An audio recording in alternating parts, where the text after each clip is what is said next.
안녕하십니까. 어느덧 또 주말이죠. 오늘 5월 22일 토요일입니다.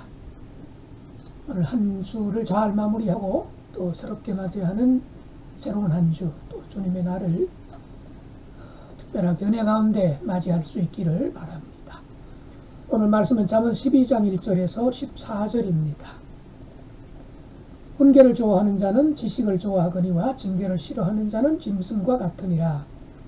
선인은 여호와께 은총을 받으려니와 악을 꾀하는 자는 정죄하심을 받으리라. 사람이 악으로서 굳게 서지 못하거니와 의인의 뿌리는 움직이지 아니하느니라. 어진 여인은 그 지아비의 면류관이나 욕을 끼치는 여인은 그 지아비의 뼈가 썩음 같게 하느니라. 의인의 생각은 정직하여도 악인의 도모는 속임이니라. 악인의 말은 사람을 엿보아 피를 흘리자 하는 것이거니와 정직한 자의 입은 사람을 구원하느니라. 악인은 엎드러져서 소멸을 빼려니와 의인의 집은 서 있으리라. 사람은 그 지혜대로 칭찬을 받으려니와 마음이 굽은 자는 멸시를 받으리라. 비천히 여김을 받을지라도 종을 부리는 자는 스스로 높은 채하고도 음식이 핍절한 자보다 나으니라. 의인은 자기의 가축의 생명을 돌보나 악인의 긍휼은 잔인이니라. 자기의 토지를 경작하는 자는 먹을 것이 많거니와 방탕한 것을 따르는 자는 지혜가 없느니라.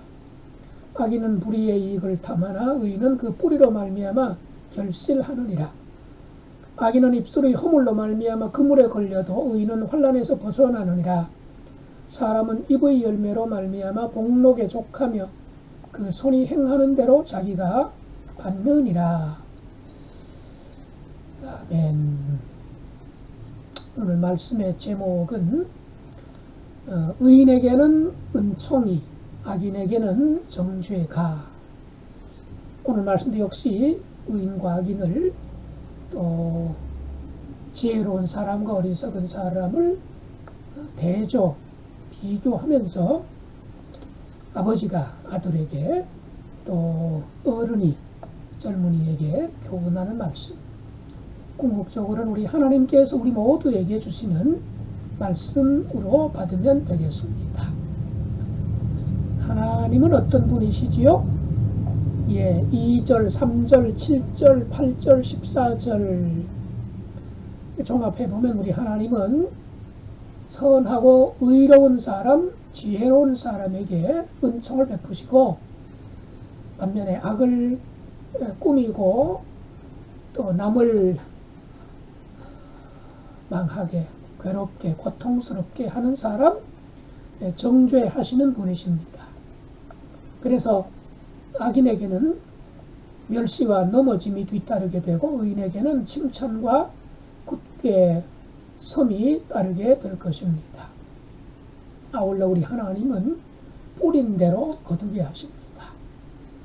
그야말로 공든탑이 무너지지 않는 것처럼 천리길도 한 걸음부터 시작되는 것처럼 티끌모아 태산이라는 속담이 있는 것처럼 하나님이 창조하신 세상의 보편적인 원리는, 원칙은 그야말로 뿌린 대로 거두게 하시고 심은 대로 추수하게 하시는 것입니다.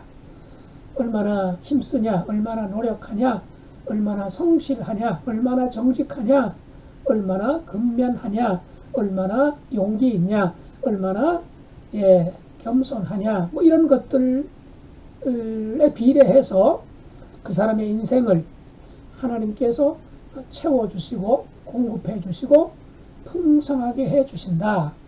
이게 원론적인, 원칙적인 하나님의 세상 통치 방법이십니다. 특별한 경우를 말하는 것이 아닙니다. 예외 경우가 있을 수 있습니다. 아니, 많을 수도 있습니다. 그러나 하나님 나라의 원칙은 뿌린 대로, 심은 대로 거두고 추수하는 데 있는 것이 분명합니다. 자, 그렇다면 우리는 지금 어떤 씨앗을 뿌리고 있는가? 어떤 생각의 씨앗을 뿌리고, 어떤 우리 입술의 씨앗을 뿌리고, 어떤 행동의 씨를 뿌리고 있는가? 한번 생각해 보십시다. 의로운 씨를 뿌리고 있는지, 악한 씨를 뿌리고 있는지 지혜로운 씨를 뿌리고 있는지 어리석은 씨를 뿌리고 있는지 곰곰이 생각해 봅시다. 지금 당장은 요령으로 또는 욕심을 가지고 심지어 탐욕스럽게 부당한 방법으로 여행을 바라면서 남의 땀을 남의 수고를 가로채는 일까지 하면서 그저 내게 돌아오는 당장의 유익과 이익 그것만을 노리면서 살아가는 사람들이 있는 시대. 그럼에도 불구하고 우리는 의로운 씨, 지혜로운 씨, 믿음의 씨, 선한 씨앗을 계속 뿌려야 될 줄로 믿습니다. 그런 사람을 하나님이 그냥 두실 수가 없습니다. 하나님의 손은 주머니에 들어가 있죠. 왜 그렇습니까? 우리에게 복 주고 싶으셔서 그렇죠.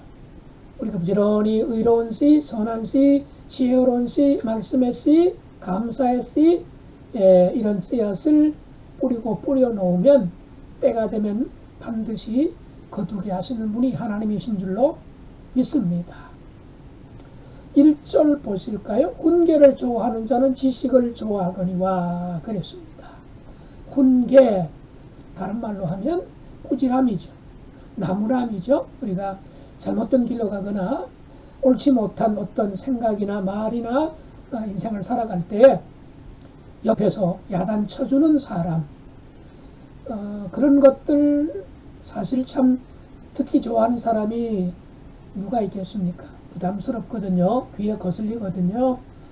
내 생각대로 내 마음대로 하고 싶은데 그런 사람이 곁에 있으면 참 눈치 보이기도 하고 때로는 싫기도 하죠.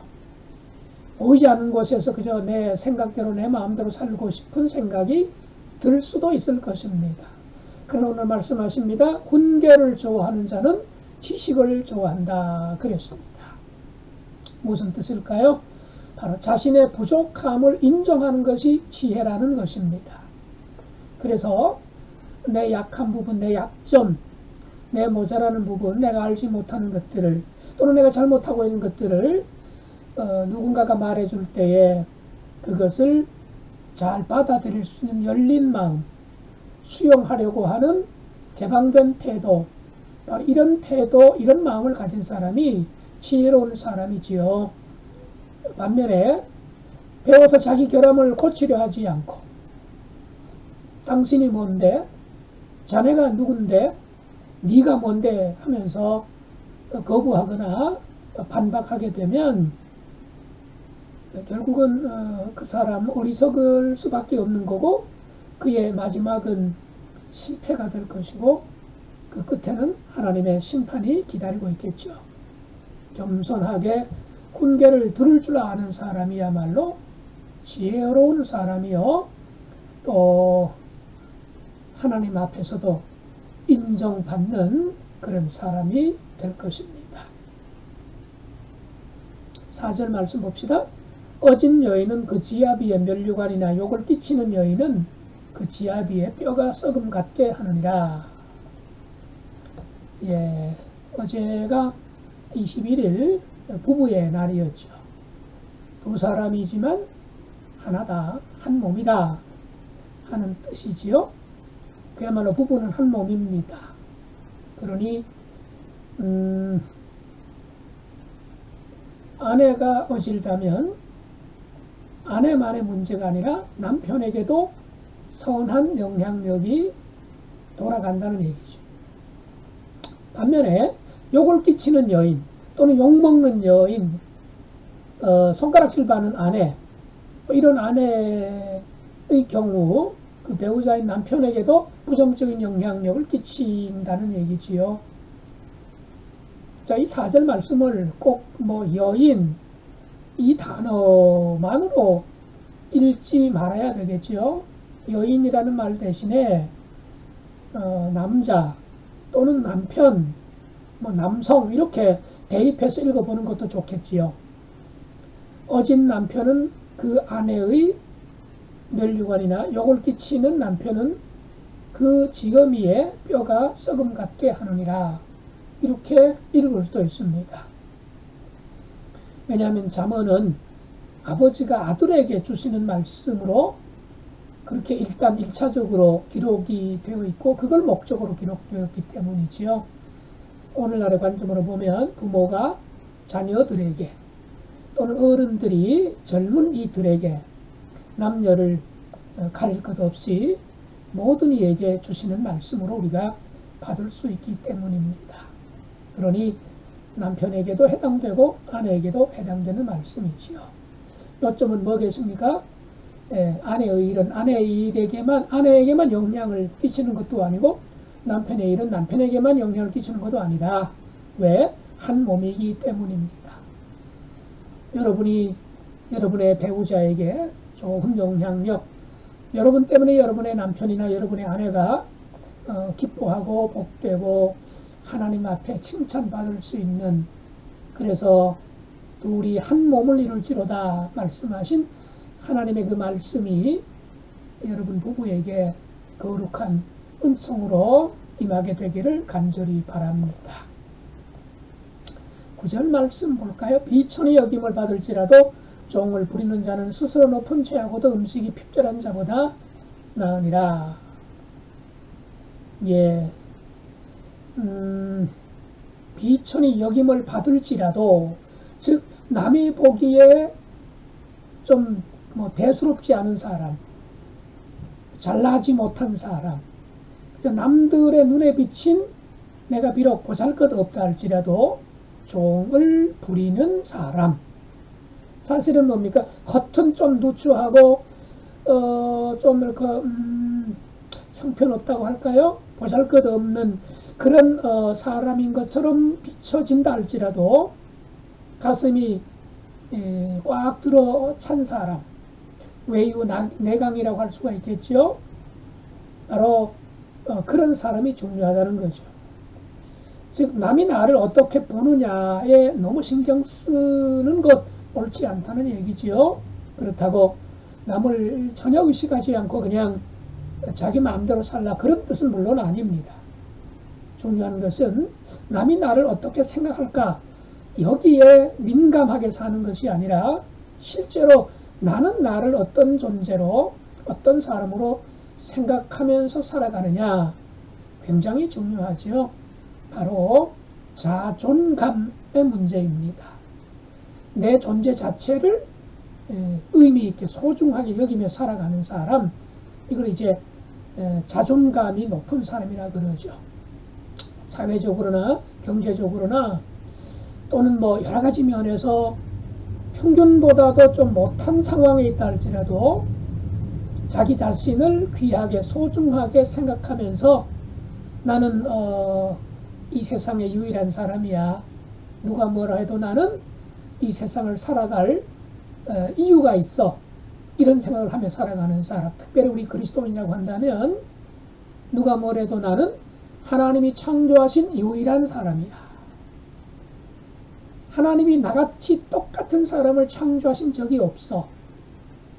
하나님에게는 내가 세계 유일한 존재야. 그리고 하나님은 나를 얼마나 소중히 여기셨는지, 나 한 사람 살리기 위해서 하나님의 아들 예수님을 십자가에 내놓으셨어.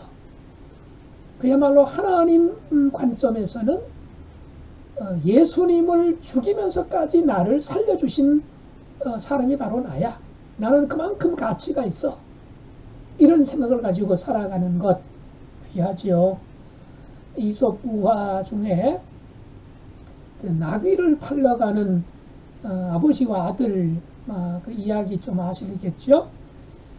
시장에 나귀를 이렇게 팔러 가는 길에 나귀를 그냥 끌고 가니까 옆에서 지나가던 사람들이 그 나귀 왜 그냥 끌고 가느냐, 자식을 좀 태우고 가면 되지 해서 자식을 태웠더니 조금 가니까 연세 많으신 분들이 지나가다가 연세 그 어린 아들이 아버지를 공경하지 않는다고, 특히 어른을 걷게 하고 젊은 사람이 타고 가느냐 해서 아들이 내리고 아버지를 또 태웠더니, 그 다음에 또 아낙네들을 만나가지고 아비가 돼서 아들은 걷게 하고 어른이 아버지가 탔다 해서 또 손가락질하고, 결국에는 어떻게 합니까?